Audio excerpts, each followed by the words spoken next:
सच बता अर्जुन, तुझे लगता है हम कभी इस गांव से बाहर निकल पाएंगे? किसान का बेटा और करोड़पति बनने के सपने।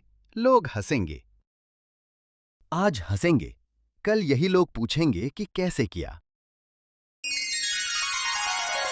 अर्जुन एक गरीब किसान का बेटा था। उसके पिता दिन रात खेत में मेहनत करते, फिर भी कर्ज कम नहीं होता। घर की छत टपकती थी और माँ अक्सर बीमार रहती थी। हालात ऐसे थे कि पढ़ाई छोड़ने का मन कई बार हुआ, लेकिन अर्जुन के अंदर कुछ अलग था। उसे चीजें समझने की आदत थी। वो देखता कि गांव में हर साल वही फसल बोई जाती और वही नुकसान होता। एक दिन उसने अपने पिता से कहा, बाबा, अगर हम अलग फसल उगाएं तो?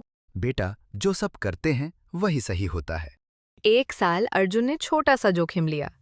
उसने आधे खेत में सब्जी की एक नई किस्म लगाई जो गांव में किसी ने नहीं लगाई थी।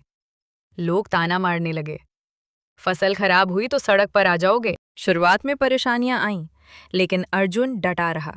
वो खुद शहर गया, मंडी के भाव समझे और दुकानदारों से बात की। जब फसल तैयार हुई, दाम उम्मीद से 3 गुना मिले। पहली बार अर्जुन के घर में खुशहाली आई। यार, तूने तो कर दिखाया। ये तो बस शुरुआत है। अगले कुछ सालों में अर्जुन ने कई किसानों को साथ जोड़ा। उसने सीखा कि सिर्फ फसल उगाना नहीं, उसे सही जगह बेचना भी जरूरी है। धीरे धीरे उसने अपनी एक ब्रांड बनाई, जहां गांव की पैदावार सीधे शहरों तक पहुंचने लगी। समय बदला। वही अर्जुन अब बड़ी मीटिंग्स में बैठता था, लेकिन उसका दिल आज भी गांव में था।